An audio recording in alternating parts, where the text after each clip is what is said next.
پھر آگے ایک اور طویل حدیث ہے جو جنگ تبوک کے موقع پر 3 لوگوں کا وہ واقعہ کہ جن سے کچھ کوتاہی ہو گئی تھی دین کے معاملے میں، جہاد سے پیچھے رہ گئے، اور پھر اس کے بعد انہوں نے توبہ کرنے کے لیے اپنے آپ کو جس طرح باندھ دیا، اور پھر 50 دن کے بعد کس طرح ان کی توبہ قبول ہونے کا اللہ تعالیٰ نے اعلان کیا.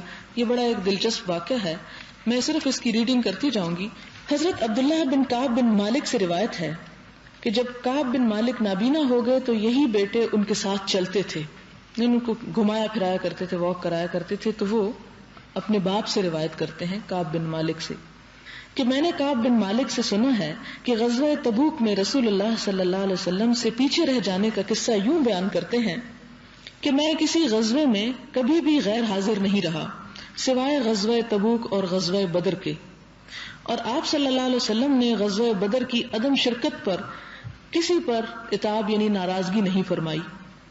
بات اتنی تھی کہ رسول اللہ صلی اللہ علیہ وسلم اور مسلمان قریش کے قافلے کے ارادے سے نکلے تھے.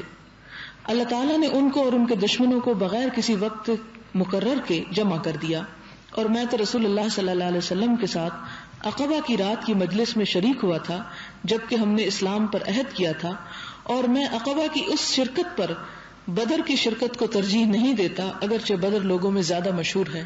آپ کو یاد ہوگا کہ یہ 13 نبوی میں ہجرت سے کچھ تھوڑے دن پہلے 73 مرد اور 2 عورتیں مدینے سے مکہ آئے تاکہ رسول اللہ صلی اللہ علیہ وسلم کو اپنے شہر میں آنے کی دعوت دیں، باقاعدہ ایک فارمل انویٹیشن کہ آپ اب ہجرت کر کے ہماری طرف تشریف لے آئیں اور آپ کی منظوری حاصل کریں.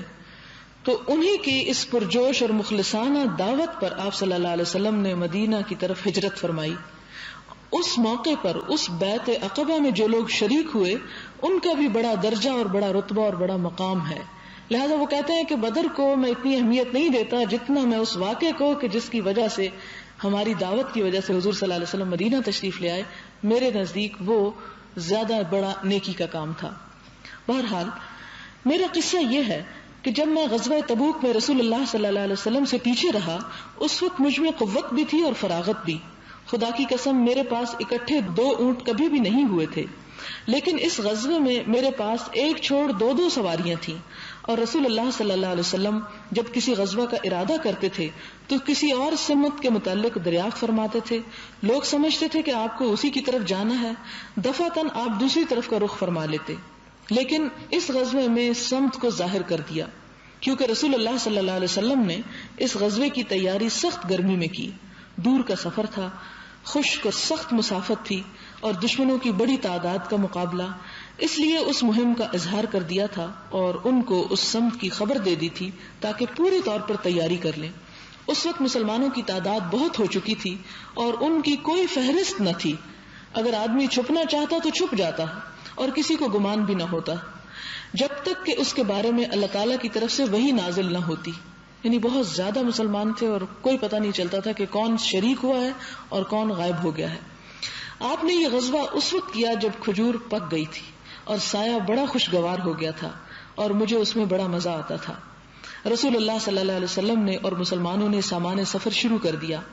میں ہر روز صبح کو اسی ارادے سے آتا کہ میں بھی آپ کے ساتھ تیاری کروں، لیکن یوں ہی پلٹ جاتا اور کوئی فیصلہ نہ کرتا، اور اپنے دل میں کہتا تھا کہ جب میں ارادہ کروں گا تو چلا جاؤں گا کیونکہ میں اس پر قادر ہوں.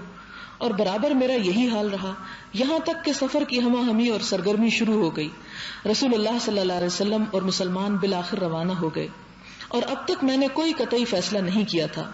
صبح کو آتا اور کچھ انتظام کیے بغیر پلٹ جاتا. روزانہ یہی کیفیت رہتی یہاں تک کہ حضور صلی اللہ علیہ وسلم اور مجاہدین تیزی سے بڑھ گئے اور میرے لیے جہاد کا وقت ہاتھ سے نکل گیا. پھر میں نے ارادہ کیا کہ اب بھی چلا جاؤں اور آپ کو پالوں. کاش میں یہی کرتا، لیکن یہ بھی نہ کیا. رسول اللہ صلی اللہ علیہ وسلم کے جانے کے بعد جب میں باہر نکلتا تھا تو مجھے رنج ہوتا تھا کہ میرے لیے شریک حال وہی لوگ تھے جو منافق تھے یا معذور تھے، اور سب لوگ جا چکے تھے. اور مجھے رسول اللہ صلی اللہ علیہ وسلم نے سفر کے دوران یاد نہیں فرمایا. تبوک پہنچ کر آپ نے لوگوں سے دریافت کیا کہ کعب بن مالک کو کیا ہوا. بنی سلمہ کے ایک آدمی نے کہا، یا رسول اللہ صلی اللہ علیہ وسلم، ان کو اپنی چادر اور جھک جھک کر اپنے پہلوؤں کے دیکھنے نے اس کی فرصت ہی کہاں دی کہ وہ ہمارے ساتھ آتے. یعنی ذرا تنقید کی. معاذ بن جبل رضی اللہ تعالیٰ عنہ نے کہا، بری بات تم نے کہی، قسم خدا کی یا رسول اللہ ان میں سوائے بھلائی کے ہم نے کچھ نہیں پایا، یعنی وہ منافق نہیں ہے۔ پھر آپ خاموش ہو گئے اور آپ اسی حال میں تھے کہ ایک سفید پوش آدمی گرد اڑاتا ہوا آ رہا تھا۔ آپ نے فرمایا ابو خیثمہ، اور وہ ابو خیثمہ ہی تھے، یہ وہی تھے جنہوں نے ایک سا کھجوروں کا صدقہ کیا تو ان پر منافقین نے طنز کیا تھا۔ حضرت کعب کہتے ہیں کہ جب مجھے خبر پہنچی کہ رسول اللہ صلی اللہ علیہ وسلم تبوک سے پلٹنے والے ہیں تو مجھے فکر شروع ہو گئی، اور میں اپنے دل ہی دل میں جھوٹی باتیں گھڑنے لگا، اور میں نے کہا کہ میں کل آپ کی ناراضگی سے کیسے بچوں گا، اور اپنے گھر والوں میں ہر صاحب رائے سے اس بات میں مدد چاہی کہ مجھے بتائیں کہ میں جھوٹ بولوں یا سچ۔ جب یہ خبر ہوئی کہ رسول اللہ صلی اللہ علیہ وسلم تشریف لے آئے تو میرا سب سوچا گھڑا بھول گیا کہ میں نے کیا دلیلیں تلاش کی تھی اپنی معذرت کے لیے، جب آپ سامنے آئے تو وہ سب ختم، اور میں نے سمجھ لیا کہ میں جھوٹ بول کر کبھی بھی نجات نہ پاؤں گا، بس میں نے سچ بولنے کی ٹھان لی۔ اور صبح صبح رسول اللہ صلی اللہ علیہ وسلم تشریف لائے۔ آپ کی عادت مبارک تھی کہ جب کسی سفر سے پلٹتے تھے تو پہلے مسجد میں آتے تھے، اس میں 2 رکعتیں پڑھ کر پھر لوگوں کے پاس بیٹھتے تھے۔ جب آپ فارغ ہوئے تو پیچھے رہ جانے والے آ کر آپ سے عذر کرنے لگے اور قسمیں کھانے لگے، یعنی منافقین۔ وہ 80 سے کچھ زیادہ لوگ تھے، ایک آتا دوسرا آتا اور سب دعوے کرتا کہ ہم اس وجہ سے ہم بیمار تھے، ہمیں یہ مشکل، یہ پریشانی۔ آپ صلی اللہ علیہ وسلم نے ان کے ظاہری دعوے قبول کر لیے، ان سے بیعت لی، ان کے لیے بخشش چاہی اور ان کے دلی بھیدوں کو اللہ کے سپرد کیا۔ پھر میں آیا، جب میں نے آپ کو سلام کیا تو آپ غصے کے انداز میں مسکرائے اور فرمایا آؤ۔ میں آیا اور آپ کے سامنے بیٹھ گیا۔ آپ نے فرمایا کس سبب سے تم شریک نہ ہو سکے؟ کیا تمہارے پاس سواری نہ تھی؟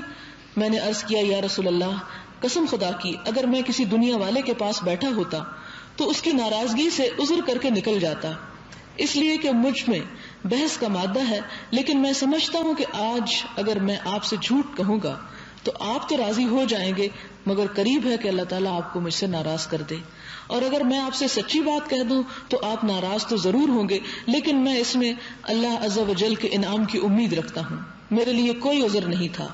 خدا کی قسم میں کبھی اتنا فارغ نہیں تھا جتنا کہ اس موقع پر۔ رسول اللہ صلی اللہ علیہ وسلم نے فرمایا انہوں نے تو سچی بات کہہ دی، جاؤ یہاں تک کہ اللہ تمہارے حق میں کوئی فیصلہ کرے۔ میں اٹھا اور میرے ساتھ ہی بنی سلمہ کے کچھ لوگ بھی اٹھ کر آئے اور کہنے لگے ہم کو تو معلوم نہیں کہ اس سے پہلے تم نے کوئی گناہ کیا ہو، تم عاجز ہو گئے اور کوئی عذر نہ کر سکے، جیسے عذر خواہوں نے عذر پیش کیے، اگر تم بھی کوئی عذر کر دیتے تو حضور صلی اللہ علیہ وسلم کا تمہارے لیے بخشش چاہنا تمہارے گناہ کی معافی کے لیے کافی ہو جاتا۔ اس طرح وہ برابر ملامت کرتے رہے، یہاں تک کہ میں نے ارادہ کیا کہ رسول اللہ صلی اللہ علیہ وسلم کی طرف پلٹ جاؤں اور جھوٹ بول دوں، یعنی انہوں نے مجھے بہت اکسایا کہ دیکھو اگر تم کچھ تھوڑی بہت جھوٹ بول کے تو آپ کو راضی کر لیتے تو حضور صلی اللہ علیہ وسلم تمہارے لیے معافی مانگ لیتے، استغفار اللہ سے مانگ لیتے تو معافی بھی ہو جاتی، وہ بھی راضی ہو جاتے، خدا بھی راضی ہو جاتا۔ پھر میں نے ان سے کہا کہ میری طرح کوئی اور بھی ہے؟ بولے ہاں 2 آدمی ہیں، انہوں نے بھی وہی کہا جو تم نے کہا اور ان سے بھی وہی کہا گیا جو تم سے کہا گیا۔ میں نے کہا وہ کون ہیں؟ بولے ایک تو مرارہ بن ربیعہ ہیں اور دوسرے ہلال بن امیہ ہیں، اور جب میں نے ان دونوں کا ذکر سنا تو گھر چلا آیا، کیونکہ انہوں نے ایسے 2 نیک آدمیوں کا ذکر کیا جو بدر میں شریک تھے، وہ دونوں میرے لیے اچھا نمونہ تھے۔ اب رسول اللہ صلی اللہ علیہ وسلم نے حکم فرما دیا کہ ہم تینوں سے کوئی بات نہ کرے، تو لوگ کنارہ کش ہو گئے، یعنی ہم سے سوشل بائیکاٹ کر دیا گیا، سب کا بولنا چالنا ہم سے بند کر دیا گیا، اور ایسا رخ بدلا گویا کبھی کوئی جان پہچان نہ تھی۔ یہاں آپ دیکھیں کہ لوگ حضور صلی اللہ علیہ وسلم کی کس طرح اطاعت فرمایا کرتے تھے کہ آپ صلی اللہ علیہ وسلم نے اگر لوگوں سے کہہ دیا کہ بات نہیں ہوگی تو لوگ کہیں تنہائی میں بھی جا کے ان سے بات نہیں کرتے تھے، یہاں تک کہ مجھ پر میرا نفس تنگ ہو گیا اور زمین وہ زمین نہ رہی جس کو میں پہچانتا تھا۔ اسی حالت میں ہم پر 50 راتیں گزر گئیں۔ میرے دونوں ساتھی تو اپنے گھروں میں تھک کر بیٹھ گئے اور روتے رہے، لیکن میں جوان آدمی تھا، نکلتا تھا، نماز میں شریک ہوتا تھا، بازاروں میں پھرتا تھا اور ہم سے کوئی بات نہ کرتا تھا۔ میں مسجد میں آتا اور حضور صلی اللہ علیہ وسلم کو سلام کرتا، نماز کے بعد آپ اپنی مجلس میں تشریف رکھتے، میں دل میں کہتا کیا آپ کے ہونٹوں کو جواب دینے میں حرکت ہوئی؟ پھر میں آپ کے قریب نماز پڑھتا اور چھپی نظر سے آپ کو دیکھتا، جب نماز کی طرف متوجہ ہوتا تو آپ مجھ کو دیکھتے اور جب میں آپ کی طرف دیکھتا تو آپ مجھ سے منہ موڑ لیتے۔ مسلمانوں کی بے رخی کو مدت ہو گئی تھی۔ ایک دن میں ابو قتادہ کی طرف گیا، وہ میرے چچا زاد بھائی تھے اور مجھے بہت محبوب تھے۔ میں ان کے باغ کی دیوار پھاند کر اندر پہنچا اور ان کو سلام کیا۔ خدا کی قسم انہوں نے میرے سلام کا جواب تک نہ دیا۔ میں نے کہا اے ابو قتادہ، میں تم سے اللہ کا واسطہ دے کر پوچھتا ہوں، کیا تم نہیں جانتے ہو کہ مجھے اللہ اور اس کے رسول سے محبت ہے؟ وہ خاموش رہے۔ میں نے دوبارہ قسم دی، وہ پھر خاموش رہے۔ میں نے پھر ان کو قسم دی تو انہوں نے کہا اللہ اور اس کا رسول زیادہ جانتے ہیں۔ اس وقت میری دونوں آنکھوں سے آنسو گر پڑے اور میں چلا آیا۔ میں مدینے کے بازار میں پھر رہا تھا کہ ایک نبتی اہل شام کے نبتیوں میں سے تجارت کا غلہ لے کر آیا۔ کہتا تھا کہ کوئی شخص مجھے کعب بن مالک کا پتہ دے سکتا ہے؟ لوگ میری طرف اشارہ کرنے لگے۔ وہ میرے پاس آیا اور غسان کے بادشاہ کا ایک خط دیا۔ میں نے اس کو پڑھا۔ اس میں لکھا تھا مجھے خبر ملی ہے کہ تمہارے آقا تم سے ناراض ہیں، تم ذلت اور ناقدری کی جگہ رہنے پر مجبور نہیں ہو، تم ہمارے پاس آؤ، ہم تمہاری غمخواری کریں گے۔ جب میں اس کو پڑھ چکا تو میرے رنج کی کوئی حد نہ رہی۔ میں نے کہا یہ اور بھی مصیبت ہے، اور میں نے اس خط کو تنور میں جھونک دیا۔ اسی حالت پر 40 راتیں گزر گئیں، وہی عرصے سے نہیں آئی تھی۔ اچانک رسول اللہ صلی اللہ علیہ وسلم کا ایک قاصد میرے پاس آیا اور کہا رسول اللہ صلی اللہ علیہ وسلم تم کو حکم دیتے ہیں کہ اپنی بیوی سے الگ ہو جاؤ۔ میں نے کہا طلاق دے دوں یا کیا کروں؟ قاصد نے کہا نہیں بلکہ علیحدگی اختیار کرو اور ان کے قریب نہ ہو۔ اسی طرح میرے دونوں ساتھیوں کو حکم پہنچا۔ میں نے اپنی بیوی سے کہا کہ تم اپنے میکے چلی جاؤ اور وہیں رہو جب تک کہ اللہ اس معاملے کا فیصلہ نہ کر دے۔ ہلال ابن امیہ کی بیوی رسول اللہ صلی اللہ علیہ وسلم کے پاس آئیں اور کہا یا رسول اللہ، ابن امیہ بوڑھے آدمی ہیں اور کوئی خادم نہیں، کیا آپ ناپسند کرتے ہیں کہ میں ان کی خدمت کروں؟ آپ نے فرمایا نہیں، لیکن وہ تم سے قریب نہ ہوں۔ انہوں نے کہا خدا کی قسم ان میں کوئی حص و حرکت نہیں، جب سے یہ قصہ ہوا ہے برابر روتے ہی رہتے ہیں۔ مجھ سے میرے بعض گھر والوں نے کہا تم بھی رسول اللہ صلی اللہ علیہ وسلم سے اپنی بیوی کے بارے میں اجازت طلب کرو، جیسے ہلال بن امیہ کی بیوی نے اپنے شوہر کی خدمت کی اجازت لی ہے۔ میں نے کہا میں اجازت نہ مانگوں گا، میں نہیں جانتا کہ آپ کیا جواب دیں گے، اس لیے کہ میں جوان آدمی ہوں۔ قصہ مختصر، اسی حالت پر ہم نے 10 راتیں اور گزار دیں تو پورے 50 راتیں گزر گئیں۔ میں نے 50ویں دن رات کی صبح کو اپنے گھر کی چھت پر نماز پڑھی۔ میں اسی حالت میں بیٹھا تھا جس کا نقشہ اللہ نے کھینچا ہے۔ مجھ پر میرا نفس تنگ ہو گیا تھا اور زمین وسعت کے باوجود مجھ پر تنگ ہو گئی تھی۔ میں نے کوہ صلا سے ایک چیخ سنی، کوئی بلند آواز سے کہہ رہا تھا کعب بن مالک تمہیں بشارت ہو۔ یہ سنتے ہی میں سجدے میں گر پڑا اور میں نے سمجھا کہ مسرت کی گھڑی آ گئی ہے۔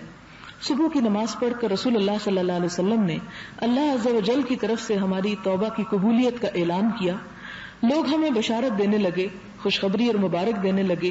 کچھ لوگ میرے دونوں ساتھیوں کی طرف خوشخبری دینے چلے گئے۔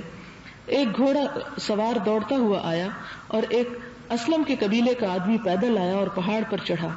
اس کی آواز گھوڑے سے بھی زیادہ تیز تھی۔ جب وہ میرے پاس آیا اور مجھے خوشخبری سنانے لگا تو خوشی میں نے اپنے دونوں کپڑے اتار کر اس کو پہنا دیے۔ خدا کی قسم میں اس وقت انہی 2 کپڑوں کا مالک تھا۔ پھر میں نے 2 کپڑے ادھارے لیے اور ان کو پہن کر رسول اللہ صلی اللہ علیہ وسلم کے پاس جانے کے ارادے سے چلا۔ لوگ مجھ سے جوک در جوک ملتے تھے اور توبہ کی مبارکباد دیتے تھے اور کہتے تھے کہ توبہ کی قبولیت مبارک ہو۔ یہاں تک کہ میں مسجد میں آیا، رسول اللہ صلی اللہ علیہ وسلم بیٹھے تھے اور لوگ آپ کے گرد جمع تھے۔ طلحہ بن عبید اللہ مجھ کو دیکھ کر کھڑے ہو گئے اور بڑھ کر مجھ سے مصافحہ کیا، مبارکباد دی، اور خدا کی قسم مہاجرین میں ان کے سوا کوئی نہیں کھڑا ہوا۔ میں طلحہ کا یہ احسان بھول نہیں سکتا۔ جب میں نے رسول اللہ صلی اللہ علیہ وسلم کو سلام کیا تو آپ نے فرمایا زندگی کا مبارک ترین دن تم کو مبارک ہو۔ میں نے کہا یہ آپ کی طرف سے ہے یا اللہ تعالیٰ کی طرف سے؟ فرمایا نہیں بلکہ یہ اللہ کی طرف سے ہے۔ جب آپ خوش ہوتے تھے تو آپ کا چہرہ مبارک ایسے چمکتا تھا گویا چاند کا ایک ٹکڑا ہے اور ہم اس کو پہچانتے تھے۔ جب آپ کے پاس بیٹھا تو میں نے کہا یا رسول اللہ، میں اس خوشی میں اپنا مال صدقے کے طور پر اللہ اور اس کے رسول کے لیے چھوڑتا ہوں۔ آپ نے فرمایا کچھ مال اپنے لیے روک لو تو وہ تمہارے لیے بہتر ہے۔ میں نے کہا خیبر کا حصہ میں نے اپنے لیے رکھ چھوڑا ہے، اور میں نے کہا یا رسول اللہ تعالیٰ نے مجھ کو سچائی کے سبب نجات دی ہے، اب میری توبہ کا یہ نتیجہ ہونا چاہیے کہ جب تک زندہ رہوں سچ ہی بولا کروں۔ اور خدا کی قسم جب سے میں نے رسول اللہ صلی اللہ علیہ وسلم سے سچ سچ کہہ دیا، آج کے دن تک جھوٹ بولنے کا پھر ارادہ بھی نہیں کیا، اور میرے علم میں سچ بولنے میں کسی پر اللہ تعالیٰ نے ایسا فضل نہیں کیا جیسا مجھ پر فرمایا، اور میں امید کرتا ہوں کہ جب تک میں زندہ رہوں گا اللہ تعالیٰ میری حفاظت کرے گا۔ جو آیت ہم لوگوں کے متعلق نازل ہوئی تھی وہ یہ ہے، لقد تاب اللہ علی النبی والمہاجرین والانصار الذین اتبعوہ فی ساعۃ العسرۃ من بعد ما کاد یزیغ قلوب فریق منہم ثم تاب علیہم انہ بہم رؤوف الرحیم۔ اللہ تعالیٰ نے توجہ فرمائی نبی علیہ السلام پر اور مہاجرین اور انصار پر اور ان لوگوں پر جنہوں نے تنگی کے وقت میں آپ کی پیروی کی۔ قریب تھا کہ ان میں سے ایک جماعت کے دل پھر جائیں، پھر وہ ان پر مہربان ہوا، بے شک وہ مہربان ہے رحم والا۔ اور ان 3 شخصوں پر جو پیچھے رہ گئے، یہاں تک کہ زمین باوجود وسعت کے ان پر تنگ ہو گئی اور ان پر ان کا نفس تنگ ہو گیا، اور انہوں نے جان لیا کہ نہیں پناہ مگر اللہ کی طرف، پھر وہ ان کی طرف متوجہ ہوا تاکہ وہ توبہ کریں، بے شک اللہ توبہ قبول کرنے والا رحمت والا ہے۔ اے ایمان والو، اللہ سے ڈرتے رہو اور سچے لوگوں کے ساتھ رہو۔ یا ایھا الذین آمنوا اتقوا اللہ وکونوا مع الصادقین، یہ سورۃ توبہ کے 11ویں سپارے کی آیات ہیں۔ پھر وہ کہتے ہیں خدا کی قسم، اسلام کے بعد سب سے بڑا انعام خدا تعالیٰ نے مجھ پر یہ کیا کہ رسول اللہ صلی اللہ علیہ وسلم کے سامنے مجھ سے حق بات کہلوا دی، سچ بولنے کی توفیق دی۔ اگر میں جھوٹ بولتا تو میرا بھی وہی حشر ہوتا جو جھوٹ بولنے والوں کا ہوا۔ اللہ تعالیٰ نے جھوٹوں کے حق میں بہت ہی سخت وعید فرمائی ہے۔ ان کے بارے میں سورۃ التوبہ ہی کی آیات ہیں جس کا ترجمہ ہے، ان قریب وہ لوگ تم سے اللہ کی قسمیں کھائیں گے جب ان کی طرف پلٹو گے تاکہ ان کو درگزر کرو، بس تم ان سے منہ موڑ لو، بے شک وہ ناپاک ہیں، ان کا ٹھکانہ دوزخ ہے۔ یہ ان 80 منافقوں کی طرف اشارہ ہے جنہوں نے جھوٹ بول کر حضور صلی اللہ علیہ وسلم کو تو راضی کر لیا تھا لیکن توبہ نہیں کی اپنے قصور پر۔ اس کا بدلہ ہے جو انہوں نے کمایا، قسمیں کھائیں گے تمہارے سامنے تاکہ تم راضی ہو جاؤ، اگر تم راضی ہوئے تو اللہ فاسق لوگوں سے راضی نہیں ہوتا۔ مراد یہ کہ اگر انسان سے کوئی غلطی ہو جائے اور اس پر توبہ کرنے کی بجائے مزید دوسروں کو اور جھوٹ بول کر راضی بھی کر لے تو خدا کے سامنے ایسی حرکت چھپ نہیں سکتی۔ حضرت کعب کہتے ہیں کہ پیچھے کر دیے جانے کا مطلب یہ ہے کہ ہمارا معاملہ کچھ دنوں کے لیے اٹھا رکھا تھا ان لوگوں کی نسبت جن کے ظاہری حال پر رسول اللہ نے صلی اللہ علیہ وسلم نے اکتفا کی۔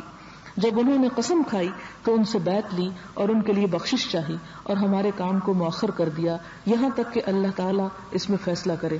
یہ بخاری اور مسلم کی روایت ہے، ایک طویل جس سے بہت سے سبق ملتے ہیں اور جس کو آپ کے ذہن میں وہ چیزیں اجاگر بھی ہوتی چلی گئی ہوں گی اس قصے کو سننے کے بعد، کہ کس طرح حضور صلی اللہ علیہ وسلم کا حکم تمام مسلمانوں کے لیے ایسا زبردست حکم ہے، اتنا زبردست ڈسپلن ہے کہ آپ نے جب حکم دے دیا تو آپ دیکھتے ہیں کہ کوئی ایک شخص بھی چھپ کے اور چوری چھپے بھی آپ کے حکم کی نافرمانی نہیں کرتا۔